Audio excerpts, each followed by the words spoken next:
Psychology has always explained the same feelings with different stories: chemical imbalance, faulty learning, trauma, systems of power. What shifts is not the brain itself, but our scaffolding, what we assume a mind is and what counts as a cause. In its beginnings, the map was broad. Wilhelm Wundt founded experimental psychology through introspection. William James wrote of consciousness as plural and irreducible. Frederick Myers and Theodore Flournoy explored the subliminal and psychical, treating anomalous experience as clues rather than errors. This was a psychology that was theory-driven, reputation-driven, shaped as much by philosophy and culture as by method. But as science itself pushed toward the measurable and the mechanistic, psychology followed suit. Psychodynamics sought hidden forces of the unconscious, but its lack of measurement opened the door for behaviorism, where only observable action counted. Then came the cognitive revolution. The mind readmitted but framed as computation. Humanistic psychology pushed back, emphasizing experience, growth and meaning. And finally, neuroscience rose to prominence, anchoring psychology firmly in the brain, with imaging, pharmacology and computation as its tools. Each stage mirrored the scientific ideals of its era: precision, control, mechanism. The bet was physicalism, mind as brain. It built therapies, technologies and a measurable science of behavior. But even as neuroscience advanced, philosophy's hard problem of consciousness signaled that something vital may still be missing. Physicalism. Everything real is physical. In psychology, this means mind equals brain. Thoughts are neural processes, models reduced to mechanism. It works. Brain imaging, computational models, pharmacology. It buys us clarity, measurable interventions, reproducible results. But if our scaffolding sets the boundaries, what might we be missing? Metaphysics shapes what gets funded, what counts as evidence, and which methods dominate. Theory-driven approaches, predictive processing, enactivism, attachment, offer coherence, a unifying story of how the mind works. But epistemologically, they risk overreach, bending messy evidence into elegant theories.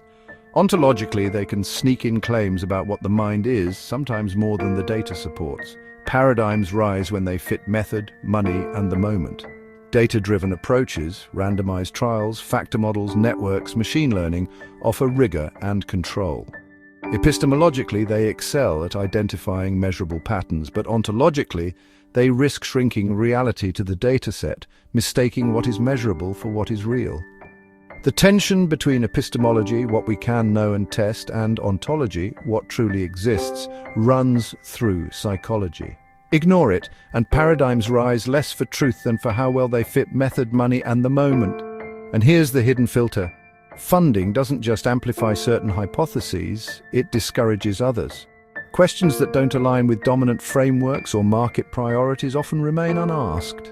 In that sense, control is exercised not only through what gets studied, but through what is quietly avoided. Examples: PTSD's rise, diagnosis plus advocacy, CBT manualized and reimbursable, DSM checklists, reliability, mindfulness, low-cost diffusion. Each fits method, money and cultural mood, but also reflects what could be funded and what was left out.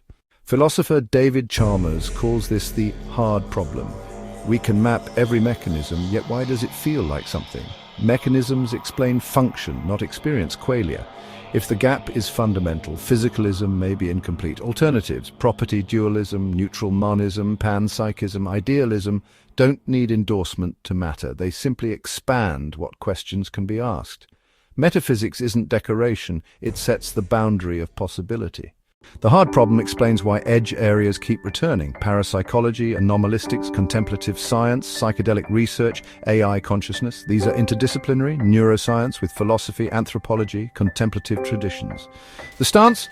Curious, not credulous. No bans by fiat, no lowered bar, standards matter. Pre-registration, strict blinding, adversarial collaboration, multi-lab replication, Bayesian priors. The ticket in equal sign, robust mechanism-constrained effects. If claims fail, they still sharpen methods and clarify metaphysics. Funding ecosystems prefer measurable, scalable interventions. Insurers reward brief manualized care. Journals prize clean effects. Platforms value engagement. This doesn't only determine what thrives, it also shapes what never begins. Research that is slow, ambiguous, or disruptive to established systems often struggles to find backing. What looks like neutrality can function as control. By funneling inquiry toward the tractable, the profitable, and the familiar, other questions fade from view. Cultural context reinforces this. Military trauma eras favor PTSD models, workplace stress eras favor mindfulness, biotech optimism favors neural biomarkers. What feels plausible is primed by history, economy, and politics. Paradigms succeed when they align with what we can measure, what funders will support, and what cultures will accept. This fit triad decides more than evidence alone, anchoring psychology inside a metaphysics that is thinkable, fundable, and profitable. Maybe the mind is brain, story, relation, and perhaps more. Psychology's arc reflects science itself. It began broad, mixing introspection, philosophy, psychodynamics, even parapsychology. Then came the measurable turn. Behaviorism's observable acts, cognitive science's computational models, neuroscience's mechanisms, each stage aligned with science's own standards of clarity, measurement, and control. Now, as physics and philosophy wrestle with consciousness and the limits of reductionism, psychology again drifts toward its edges: contemplative science, psychedelic studies, anomalistics, AI consciousness. In a sense, we are coming full circle. Questions once dismissed are becoming thinkable again. The task isn't to abandon rigor, it's to allow breadth without credulity and skepticism without narrowness. What we need is pluralism with guardrails. Multiple levels of explanation: brain, person, society, and perhaps more. Explicit metaphysical commitments: state the scaffolding, don't smuggle it in. Stronger methods for stronger claims: rigor matching ambition. Always ask, what's the metaphysical bet? Whose culture backs it? Who funds it? And what is left unasked?